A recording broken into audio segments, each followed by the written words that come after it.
meze mute gahunda ni ya yindi rero ni cya kiganiro Sport Center kuri Cyuma TV show.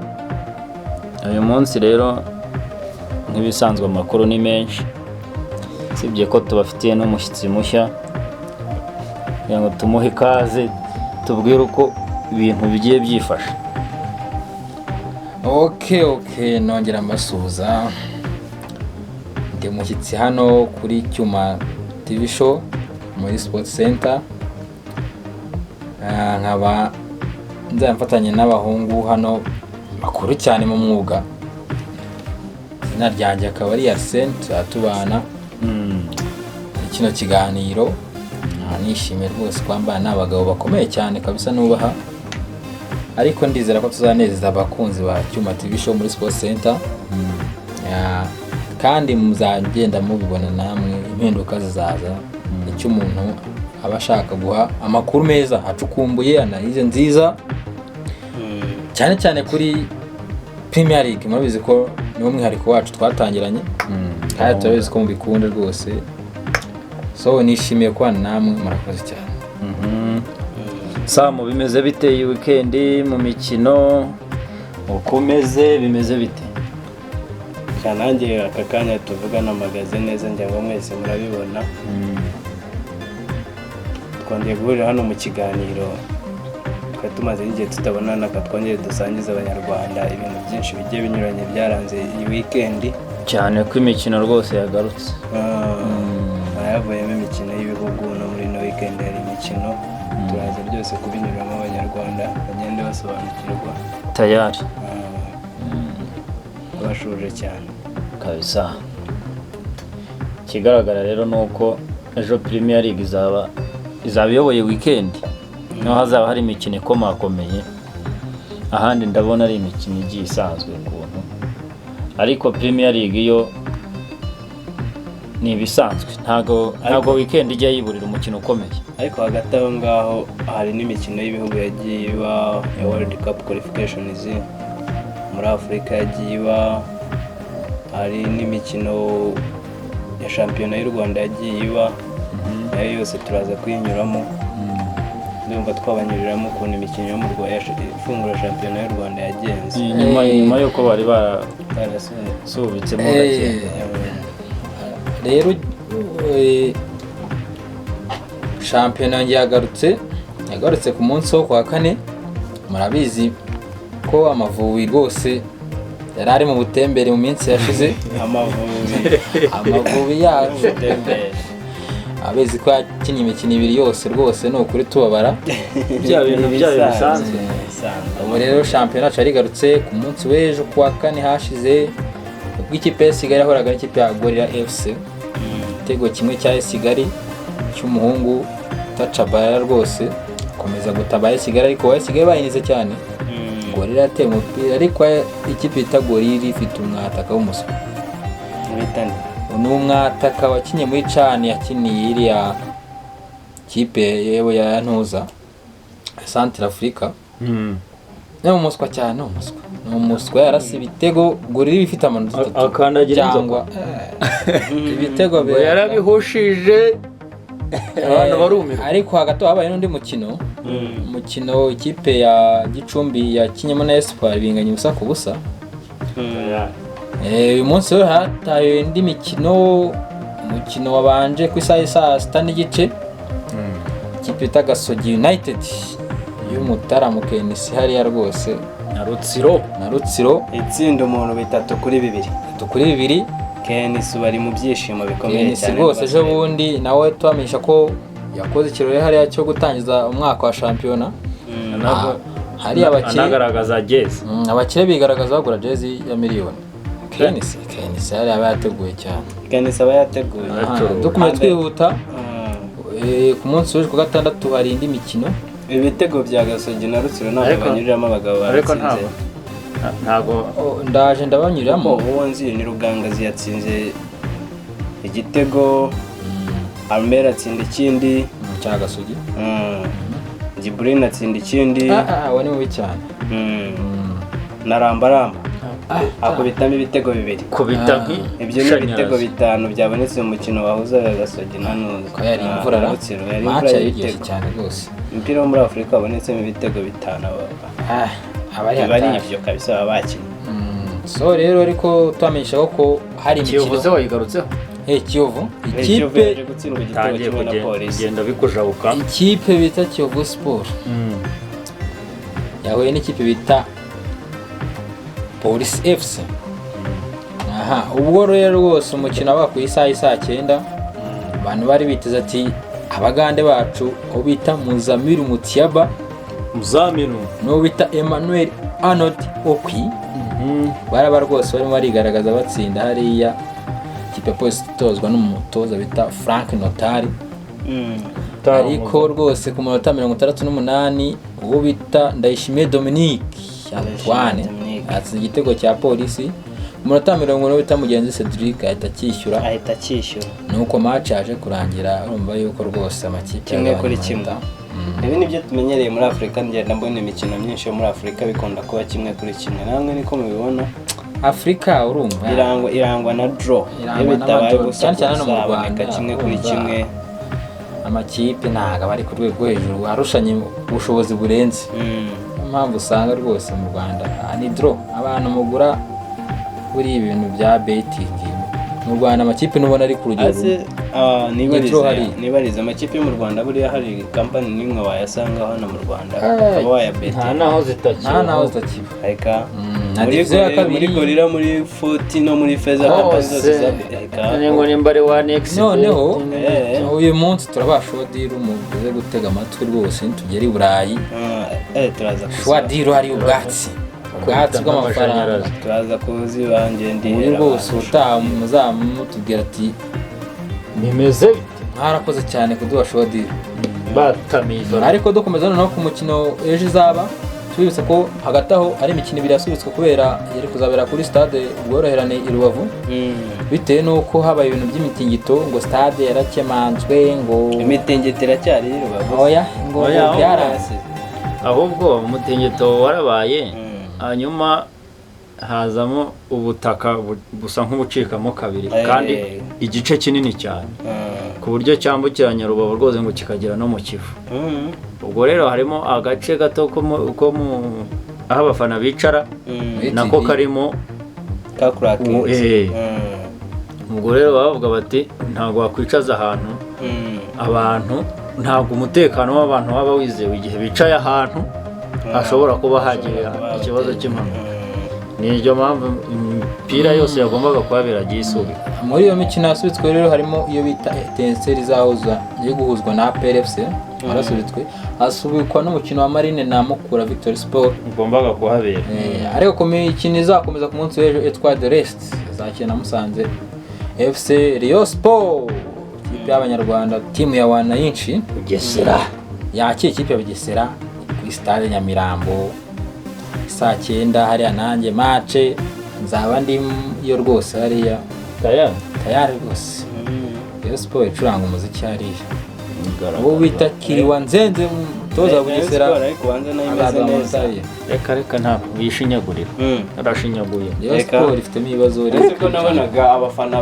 bayo barimo bavuga ngo aperi yabatinya iminsi ishize nabonye aperi irimo isaba Ferwafa yuko match izabahuza na Rayon Sport kuri tariki 23 z'ukwa 11 bayi bakuriraho kugira ngo babone uko bitegurira bazahura nayo bakene aperi ikibazo Ferwafa ariko ngira ngo yarayangiye bayibwiye bati mukine byo mukina muve muri ayo aperi ikamubwira ubwoba urabona yuko aperi n'undi gukuramo iriya kipe Bekani ni nk'inzozi ariko ntiyabura gutegura ariko subwo match izaba 28 basubika izaba ahubwo niyo Bekani izaba ifite derby aho ngaho ntibibaho kina na Wydad kandi muri iyo minsi nayo izaba ifite derby wayo kandi ntago nayo ishobora kuvuga ngo nibasubike kubera ko dufite aperi rero nta mpamvu yo kugira ngo aperi yisubikwe none ikindi kandi iyo bizahura nayo ifite umukino amasaha ari hagati ateganywa ko habamo hagati y'amace n'indi ya kafu azaba ari maruji aranarenga niyo mpamvu rero babasuje ko nta cyangombwa cyatuma baba basubika iyo match ya Rayon Sport. nta ngingo zifatika APR yabashije Gusa icyo nagaye ira shampiyona uko iteguye nta derby nk'iri iba ku munsi wa kabiri, izaba ku munsi wa kabiri kose yaba ahubwo abantu batabimenyereye ariko simbibonamo ikibazo. aho biri ikibazo nuko abantu benshi mu mibyizi niho baba bafite akazi. Ikibazo kiri ku bafana, abantu batazabona umwanya wo kureba kuko nimba match iri saa 9 abakirina byibuze ishyize ku mibyizi ugashyira nka saa 12 ku itara birumvikana, ariko shyira mu mibyizi ukanayishyira saa 9 hari imbaga nyamwinshi ubukumiriye rwose. Ni ikibazo abatabasha kuba bagera ku none tunyuze ku banyarwanda bacu rero. Uyu munsi wa gatanu ikipe bita Simba Sport Club yaragiye ku kibuga cya Ruvu shooting. Hano rwose umunyarwanda MK14 yakoze amabara. Ni ikipe ya Simba Sport abajeni yagutsinda ikipe za Ruvu shooting ibitego 3-1. Umusore Kagere Medi yigaragaza rwose atsindamo ibitego biratanga na assist. Wita MK14 rwose ejo ndobanze ubutumire bw'ikipe y'igihugu Amavubi bwateka. Ese yarabyanze cyangwa yarabyanze? Ati yewe ntabwo naza kwirwa nko kw'abanyarwanda nta mpingeraho kandi ko kurayibona nimba nta musaruro ntanga kandi nkabona ko ikibazo atari nge ari abakinnyi ba imipira. Reka ne kurirwa ngayika nta mpamvu. Urabona ko na nyuma yuko umutoza amaze kwirukanwa Simba kaza undi mushyashya yongeye kubona umwanya. Ubona ko yongeye kubona umwanya kandi barigaragaza. Ubita MK14 rwose. Ariko wa mugani ni ikibazo. Nimba umukinnyi muri Simba akinamo niya Simbuye igitega kibona mu Mavubi yanabanzamo nta bebe mwizamu, aho ngaho wa mugani dukwiye kwireba tukavuga tuti ni impamvu ki aho suko nta bamufasha kubona ibyo bitego. Amavubi nta mipira myiza abona. Amavubi dufite ibibazo byinshi rwose, ariko reka turebe ko uri Imana izatabara bigahinduka. byinshi bagiye bana Amavubi imikino yakinaga n'ibyabafataga iminota myinshi kugira ngo babe yatsinze ako kanya rwose. Ibindi gihari ni uko Amavubi iminota 15 imikino yose yagiye amaze kurya ibitego hafi 2 rwose. Amavubi ibyayo ni bya bindi byanye nabizura ni hatari pe, ntago wabivamo no kuri uno mugabane bashobora kuba ngira ngo niba atari nabo bandi batsinze. Yakubwiza ukuri batanye inota rimwe turi inyuma yaho bita Djibouti. inota rimwe kuriya igiye gukina imikino y'igikombe cy'isi. Ariko nitwe banyuma kuko Djibouti yinjije ibitego 2 twe twinjije igitego kimwe. nitwe banyuma natwe twinjije 2 ariko ibihe hari igitego twinjije kuri Kenya cya Rwatubya Abdul. Neje ubundi igitego twinjije muri Kenya cya Onyonzi muri VSF rwose. Tunavuga ko VSF ejo bundi yagize gutya amaze guhesha ikipe igitego umukinnyi wayo. Aya mukinnyi waje n'abatoto bameze neza hariya. Ko bari abatoto nawe hariya wahagwa rwose. Ndabeshya Bigman yazize urw'abagabo bazira hariya rwose. Ikimaje hariya niho ruba ruzingiye. Sefa rero akaba yaragarutse indege ya Musizi ariko yaragarutse za nyuma nakinnye match nziza. Eric Nshimimana bimubaza ati bite kuri Sefa, ati ngewe ndewe umukinnyi bya nkina nk'umusaruro, ati mureka aba bakinnyi be free. Ukibaza uti Eric umutoza mukuru nkawe uvuga kuriya yaba ari nko mu ikipe y'igihugu yo toza na buriya bawe abayenda yaba bifata ate. Ariko ntago umutoza mukuru nka Eric yavuga ko yavuga ati wenda amakosa abaho no kumuganiriza akamwegera, ko ntabwo avuga ngo mureke abakinnyi bisanzuye kujya gushwana na perezida wa federasiyo ntibibaho biriya mwibara. Naye namugaye cyane Eric rwose. Dukubita tubangura rero twikoze i Burayi turebe uko bihagaze ejo. Abantu baba banyotewe i Burayi burya ntago Burayi nitwahera mu mashampiyona ngo tujye ku ngingo nyamukuru. Wanyuranyuramo mu mashampiyona duhera kuri Ligue 1 muri France. Saa 12 PSG izakina na Nantes. Isaa 4 Rennes yakire Montpellier. Tugiye mu Budage uyu munsi rwose ikipe bita Bayern de Munich irabimanuka mu kibuga rwose hariya kina yasuye agakipe bita Augsburg. Nako no mu France ntayibagiwe Monaco irabakirire saa 4 kuko na match hariya ni match ikomeye cyane mu Budage ariko ejo bita iyo bita Borussia Dortmund ndabona ariyo yabwo umuntu ukomeye izabakiriye Stuttgart saa 10:30 na za Leipzig zakina na hafi ndumva twakomeza tukajya muri Serie A ariko hari match ikomeye iyo match ikomeye saa 10 izabanzirizwa na Atlanta yakira Spezia Razi saa 1 yakira Juventus irahava Juventus ntabwo ahava kare rwose Juventus nawe nyibwira nakuriye Juventus izabanga ikina nihe niyo bitarazio Roma Juventus izahava kinamuba Juventus iri mu rugo oya zaba yasuye niyo izaba yasuye rwose naho Fiorentina izakira AC Milan Zlatan Ibrahimovic twihuse muri Espagne La Liga Santander Celta Vigo izakira Villarreal saa 9 rwose Sevilla yakira Alaves saa 10:15 Atletico de Madrid saa 1:30 yakira Osasuna derby rero hano y'Ikatalunya Barcelona saa 4 yakira Espanyol Barcelona urabyumva ute Pinkman hano rwose umutoza Xavi match ya mbere yakira Espanyol Barcelona ni derby ikomeye cyane derby ikomeye ikipe z'umwe wa Barcelona baza ubasha ariya za 5 mu kipe za utahana reka turebe ko Barcelona za utahana biri ku mahirwe angana iki ku mahirwe angana iki sinaditamininga amahirwe mbona ashobora kuba agiye gutoza ashobora kuzaza bikabanza bikaba byagorana ariko gahunda yo gutegura igakomeza twihuta rero aho ari ku munsi wa gatandatu nababwiraga ku munsi wo cyumweru mu France ndabona ka match kariho gasa nk'agakomakomeyemo ARIBYO izakira Marseille ku cyumweru saa 3:45 rwose umuriro uzabaka naho ndabona mu Budage nta gikomeye izamenya zakina muri Italian Inter izakina Napoli saa moya rwose teza bakira Napoli nayo ni match ikomeye kabisa noneho Genoa ku saa 3:50 yakira Roma ya MURI ubwira na hariya rwose MURI nawe rwose ahageze bisa naho bigenda bimwangira muri Espagne hano muri La Liga iyo Madrid izajya kwa Granada tayari irahava byoroshye irahava yari mu bihe byayo byiza ariko Granada ko hari igihe bameze neza ariko Granada ko ari igihe gukora igisasu cyayo rwose bikaba Vinicius Junior wabonye form arimo muri Kambenzi y'ubwoba na Penzi muri hariya tsinda buri game natangiye avuga ati nawo umuswa wa mbere ariko rwose narivuguruje ubu ngubu bameze neza cyane kuko ubona ko n'abahaza bagiye baramukerera ni mvuga ngo bariya basore babuze umwanya bahaza ariko ubwo Atletico izakina na Osasuna ku wa gatandatu ndumva na Sevilla izakina na Deportivo Alaves umukino wo bakwitega abantu bose barebaho muri bwa buryo se bw'ingenzi ya shampiyona hatari benshi baba bategereje Rio Premier shampiyona hatari rwose League ku munsi w'ejo Samu bimeze bite Premier League reka tuye gufata ku mazi ubundi tugaruke duha abantu Premier League hariya tubasesengurira banza kunywa ku matyaza amahoro reka tuye dufata ku mazi imihogo tuyigorore ubundi tuye tubahanarize inzoga y'inka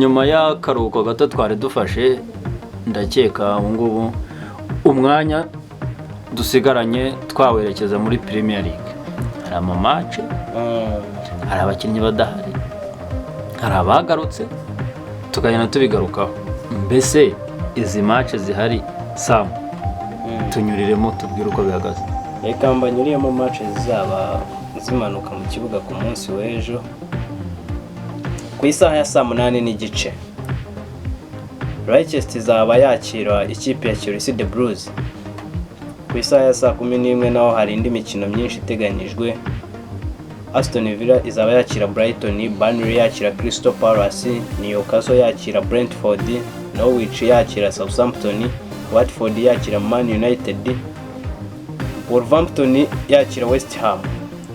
hari umukino wa nyuma uzasoza imikino izaba ku munsi w'ejo uzaba ku isaha ya 1:30 Liverpool izaba yakira Arsenal. Match of the day kabisa. Uwo ni nawo mukino twakwita umukino w'umunsi. umukino hatari.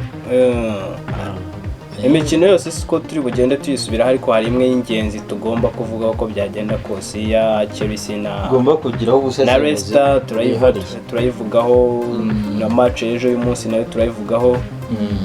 Turaza kubanyura no mu yandi makipe tugenda tubabwira abakinnyi bashobora kutazakina ejo n'abazakina. N'amakuru ari mu makipe. Agiye anyuranye se muri Maniyo bihagaze bite? Ore bigeze he? Tubanzirize kuri Epic Man. Ndumva twahera kuri Chelsea kuko n'undi nizabanza. Saa 8:30 izaba iri mu kibuga kabisa. Aha, dutangire ku ikipe ya Leicester City na Chelsea. Ni amakipe asanzwe aziranye ariko kugeza ubu Chelsea kabiri ku mwanya mbere n'amanota 26. Chelsea irayoboye. Leicester City kabigwirana mu mishekiyo.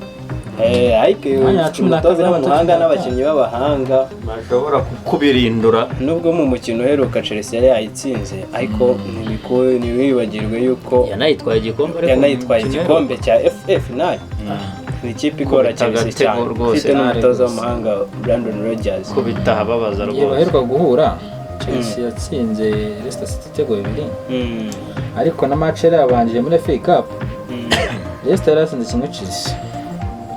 Finale rwose. Leicester ni cya wa mubiri giterezima. Yuri. Chelsea bayitwara igikombe gutyo.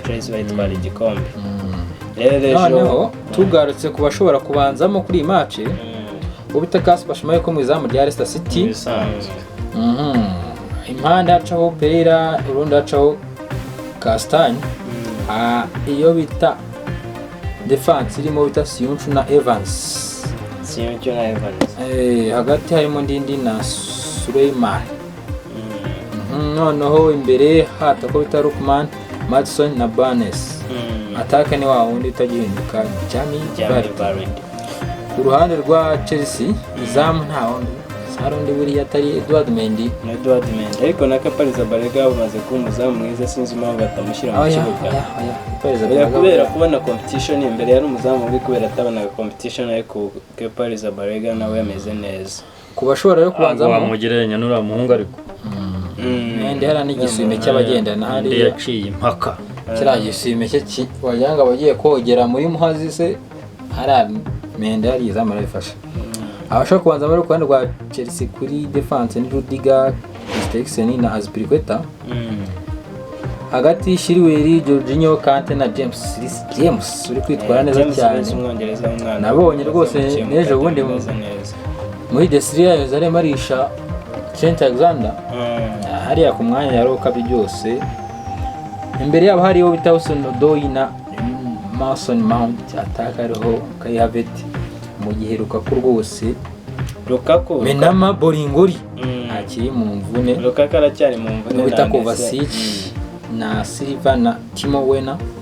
Ku ruhande rwa Leicester City aho bita ba Fofana na Tielemans baracyari nabo mu mvune ntibahari.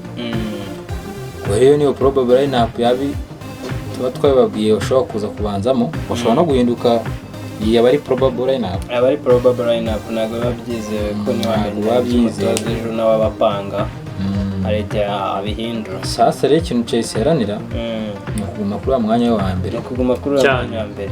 Kuko irabizi neza ko itakaje. Man City ari inyuma n'amanota 23 cyane. Hamwe n'ikipe bita West Ham. Kuko zimo ziri sata burenge.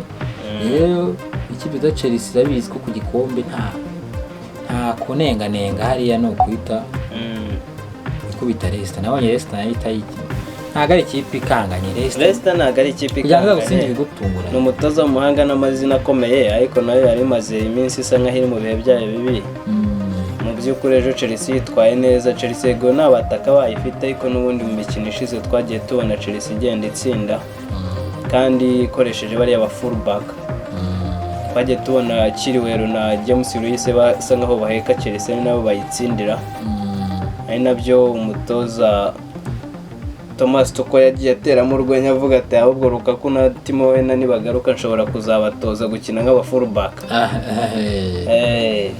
Nabo nari nababonye mu myitozo ariko muri interview umutoza yatanze ku isaha ya 6:30 yavuze yuko Lukaku atari ready kuba yakina match ejo ariko ashobora kuzaba ari kuri bench cyangwa se akazatera match bazahura muri na Juventus muri Champions League.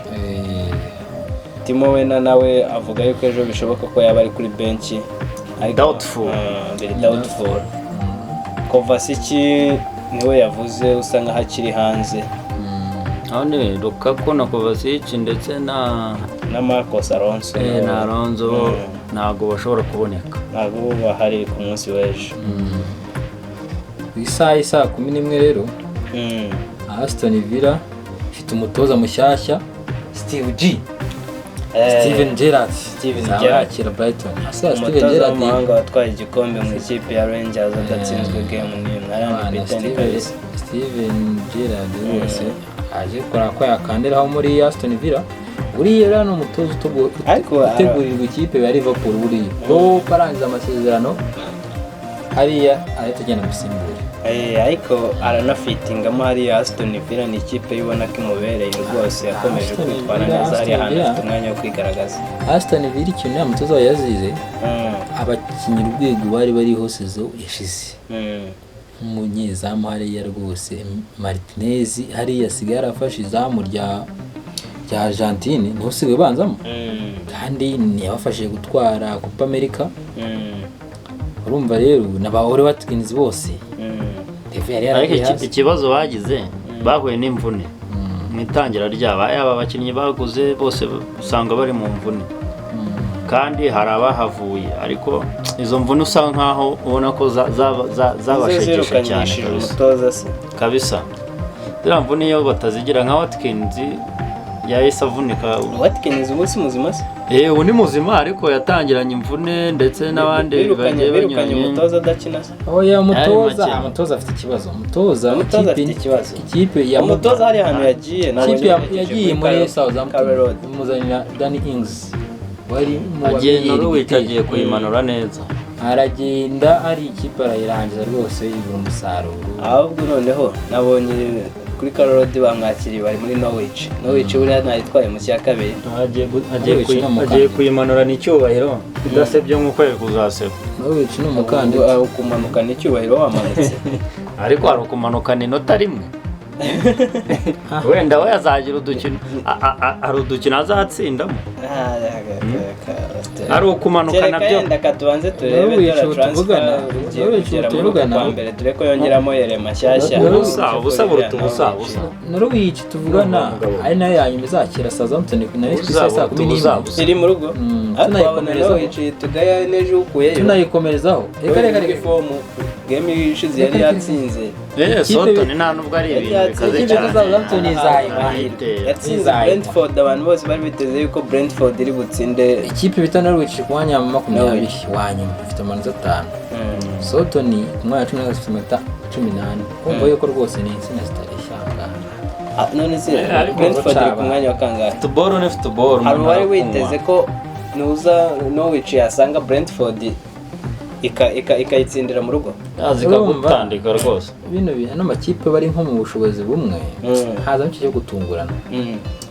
Cyo gutungurana ariko iyi ngiyi Brentford buzaba yasoye Newcastle rwose yamaze kubona umutoza mushyashya Eddie Howe. Newcastle ushobora kuza yiyuburura rwose ikubita umuntu ashobora kuzashyiramo amafaranga mu kwa mbere. Eddie Howe rwose yaramo icyo ikipe Newcastle twizeye ko next season izaba iri ikipe ikompetana za Manchester United. Newcastle yakira bita Batoni henda ntabwo twabyitega muri season imwe Chelsea na City zayiguma hejuru ariko Manchester United na za Arsenal na za Tottenham bazabahanga nayo biri mu rwego rumwe na indi match twavugaho kubera kira gihangange cy'umutoza ifite rwose United komeje nayo kuba ikipe indi match twavugaho Pickman ni ikipe bita Bania Shandash izabakiriye Patrick Vieira umutoza w'umuhanga cyane kuri Turf Moor.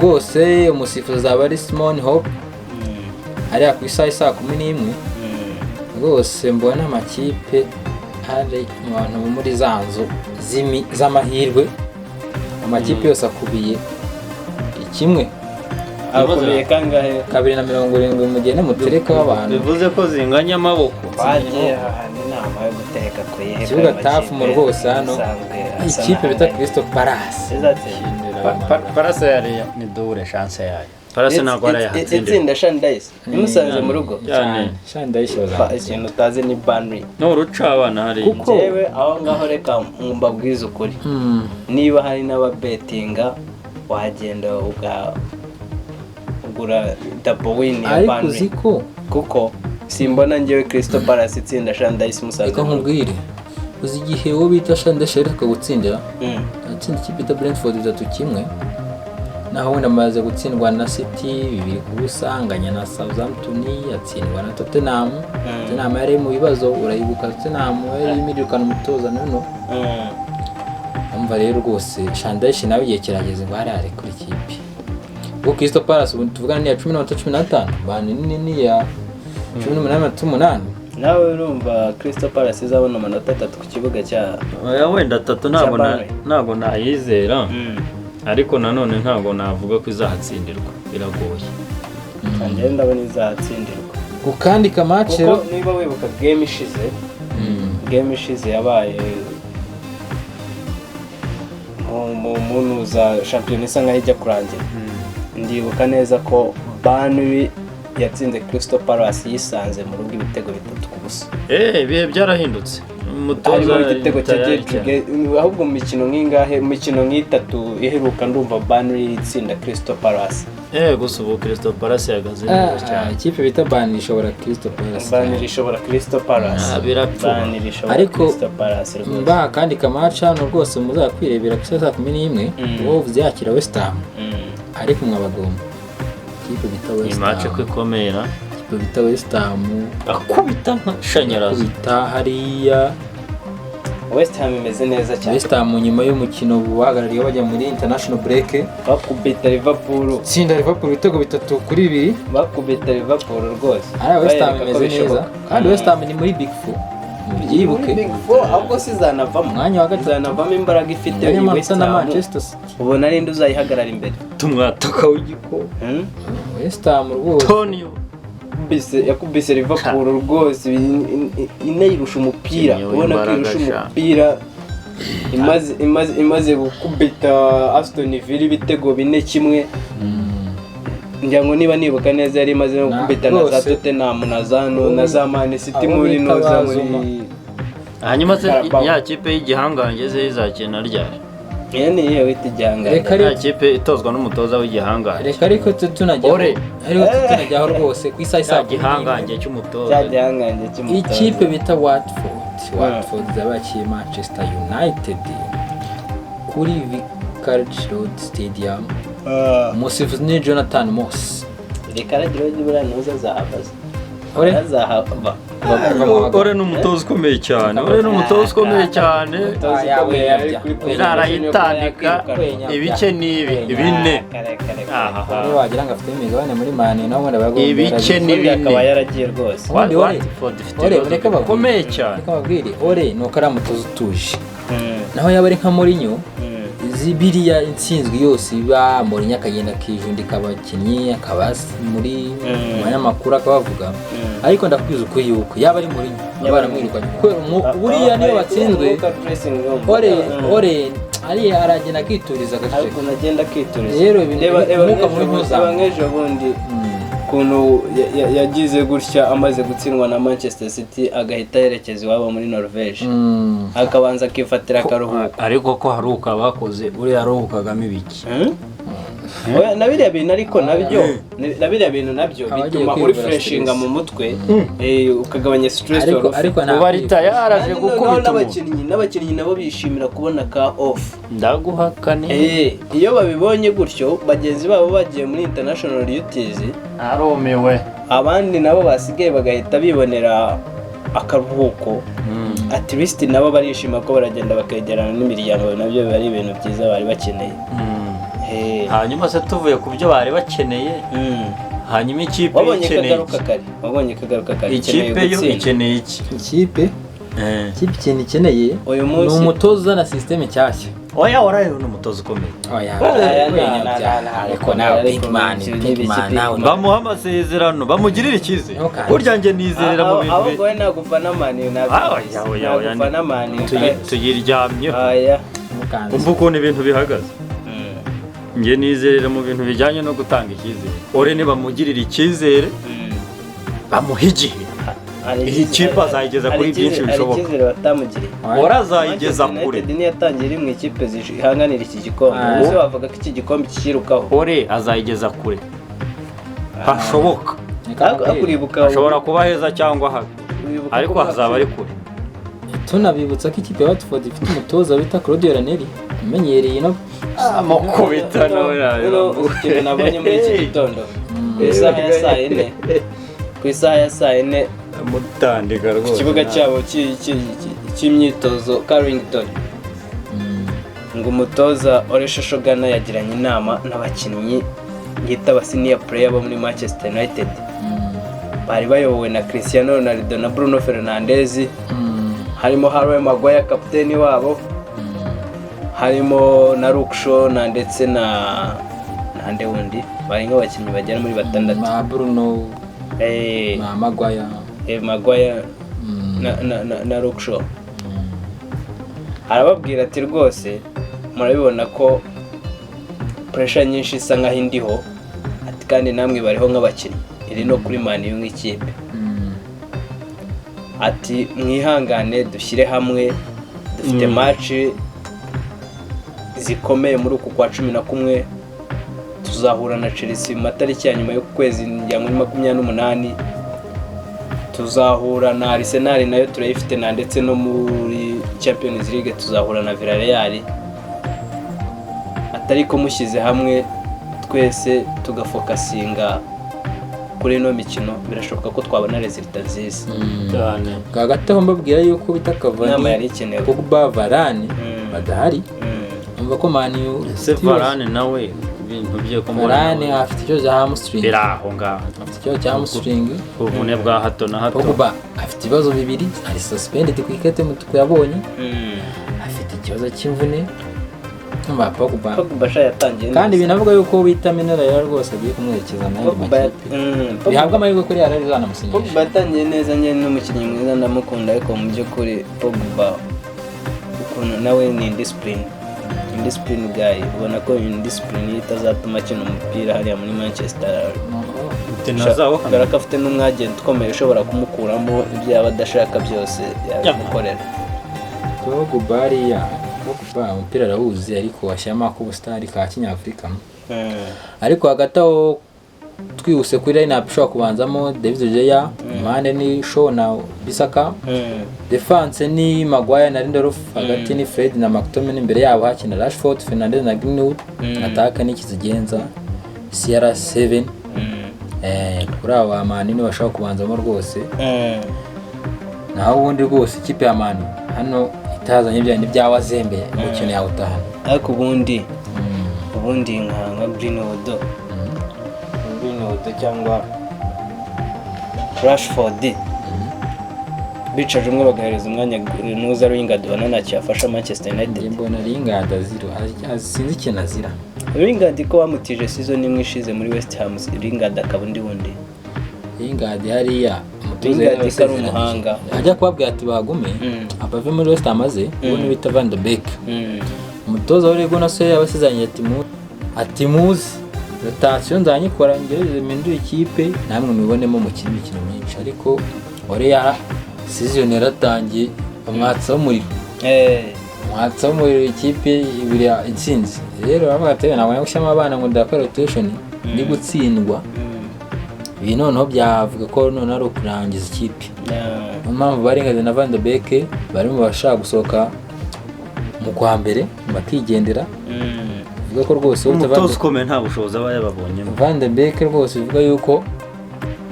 yari rimwe amushaka Real Madrid asubira Van de na Beek Barcelona kujya muri Real na Barcelona n'umukinnyi ukomeye Van de Beek Van de Beek. azumupira azi mu mukino ukomeye uvuga wo bimwe wabonaga muri Ajax uri gatiki wowe wamara imyaka ngaho udakina ukambwira ngo uracyakomeye mba kuri Van de Beek Bariya wabonaga bagura muri aba. Ajax oya reka Barca mwitwarire muhuze na De Jong bongere bakora urutare hari hagati ya generation ko batari aho batwara Van de Beek abariya Van de Beek bari mu myaka ngahe Ni muto.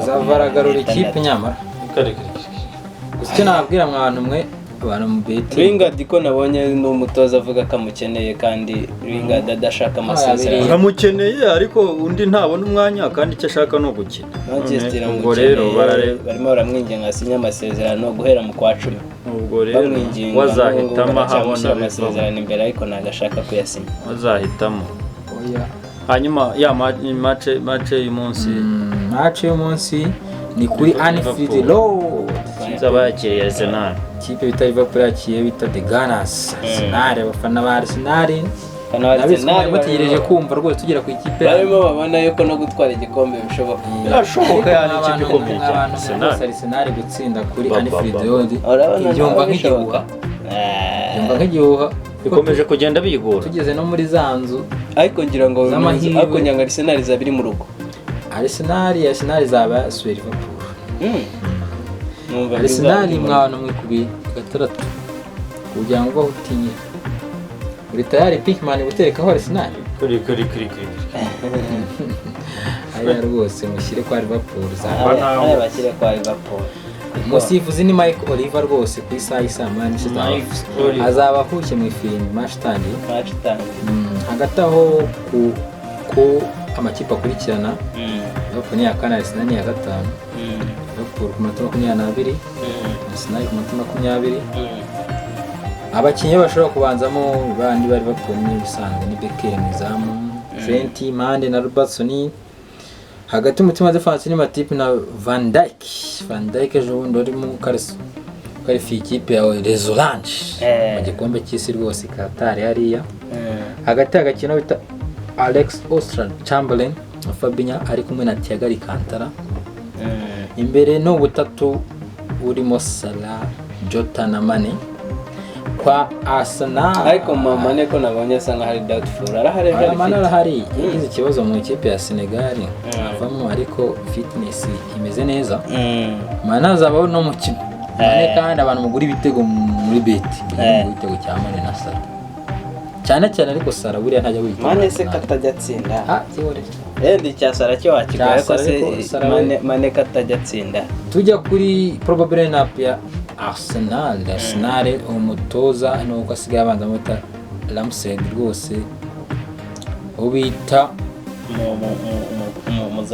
muzamu rwose ubita uri aho umudage mw'abantu mwe atakibona umwanya bitareno Mediane rwose nzajya kubona umwanya kuko uyu muzamu wa Arsenal ni mwiza cyane hano rwose yitwara neza impande ni Tierney no bita Tomiyasu yasinyira rwose ubita Riteta nabi yasa nawe umeze neza cyane defense abirimo Gabriel Magalhaes no bita Ben White Mediane zabirimo abantu bane Smith Rowe Lukanga Partena Bukayo Saka Aubameyang na Lacazette bataka noneho yakinye kane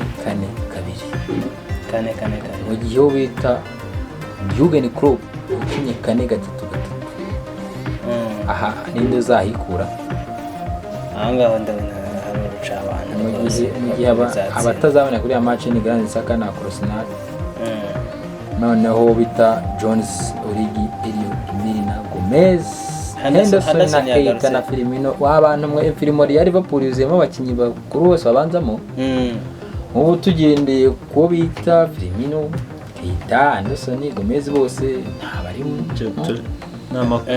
n'amakuru aryohera abafana abandi makipe aho yabikira mu ntambwe ayo makuru aryohera abandi bafana bari bashyiramo nande wundi udahari na Robertson naho hari Robertson arahari Robertson arahari, Henderson niwe udahari. Henderson niwe udahari. Mediane irimo bita Chamberlain na Fabinho na Thiago Alcantara. Chamberlain ariko nkumbuye kubona Chamberlain akina umupira. Chamberlain azi umupira buriya. Azi umupira nuko nawe imvune zigenda zimuzirika kananirwa gutera baro yari kazi baro kabisa. Iyo ni match rero nk'abantu mwe mugomba rwose kugenda mukareba. Match zabiryoshye. Match birimo ibitego cyane buriya. N'abantu mu match zabonekamo imvura y'ibitego. Iyi match zabonekamo imvura y'ibitego. Birimo ariko Arsenal cyo nabwira Arsenal ariko soye. Ntago ari Arsenal yacyagiye. Arsenal neza. Arsenal yo mwitangira. Kubu tuvugana. Arsenal yitwaye neza turabona Liverpool yerutse gutakaza. Ishobora kongera kuyifatira nitari sorting fresh kaba yakora. Ariko insinzi biragoye. Insinzi kandi Freddy bakora insinzi. Twokubeshya n'undi muntu wari wese wagiye ujyana Freddy ntabwo agiye hava amahoro niyo by'abanyarwanda. Twokubeshya abakunzi ba Sports Center tubabwira ngo Arsenal mwabantu ngo yakora amanota kuri ane. Ntacyo mbijeje pe. Kababwira. Yenda draw ikintu gikomeye yakora ni draw. Birashoboka nayo mu mupira w'amaguru ho buriya. Bibaho ariko ntabwo ari ibintu tumenyereye. Samwe abantu mu match zabiryo.